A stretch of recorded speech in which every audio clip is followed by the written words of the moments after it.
Peggy 18.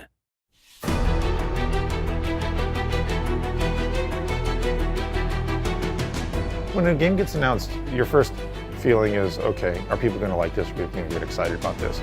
You've got a secret. A little bit of a secret, and you want to share it with everybody because everyone's going to be super excited once it comes out. The atmosphere in the office is just incredibly hectic. I had a little bit of anxiety because that's normal, because that's what happens when you're about to announce something. Everybody here is excited about this. The real question is, are they going to appreciate it for what it is?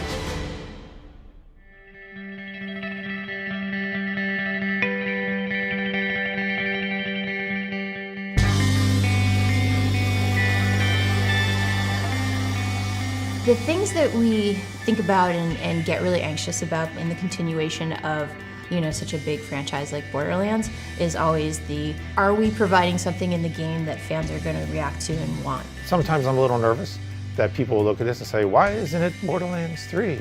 Because we wanted to tell more stories that take place in the world that's here. And also between Borderlands 1 and Borderlands 2, we're trying to give them something for everyone who still has their consoles and still wants to play more Borderlands, I have no idea. Because I know we wanted to do something with the Bandit Bus. That was always the intent there, was that they made something. This takes place chronologically after Borderlands 1. That could literally be the blue bus from Borderlands 1. They just stole it or whoever. Yeah. The idea that they somehow got a hold of that bus and then threw bandit crap on top of it is pretty good. The idea for the pre-sequel basically came about where Randy Pitchford worked something out with 2K where we wanted to make another Borderlands game, but also wanted to be able to work with 2K Australia to make it, basically, something that we wouldn't make entirely internally. They'd finished up BioShock Infinite, and they had some bandwidth. They wanted to know what their next big adventure was. We felt like there was just a lot more that we could be doing in the Borderlands universe, and the idea of another standalone experience had come up. It really came from a sort of mutual momentum to the logical place of what can we do that would be fun and cool, tell a cool story, and let us work with these really great guys in Australia.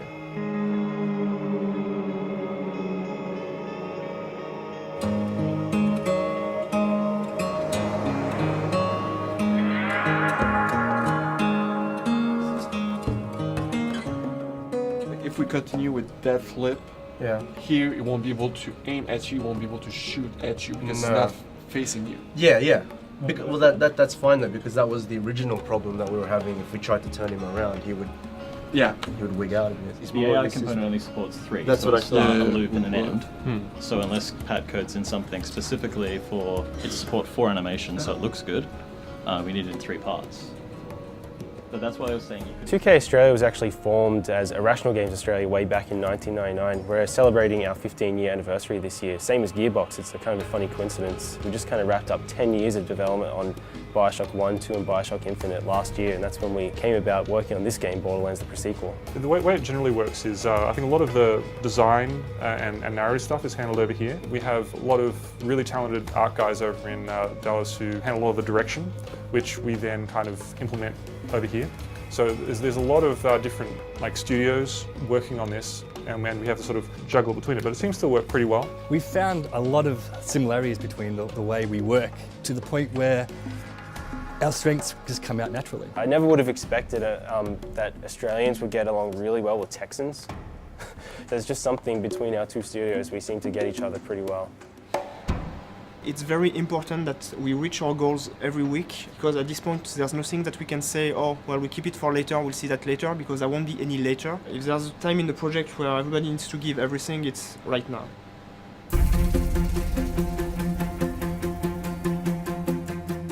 Gearbox is enabling Australia to really bring their creative vision to it, but Australia is respecting the experience and everything that Gearbox has done to build the brand. I am happy to take some credit for Borderlands generally existing. I'm actually really proud of that, but it doesn't exist without Gearbox and the team, the people, and there's some really cool stuff that shows up every day. You go peek over someone's shoulder or wander in the designer room and see somebody building something that I never thought of, never imagined. It's 2 great teams working on this project, doing some really, really fun and cool stuff.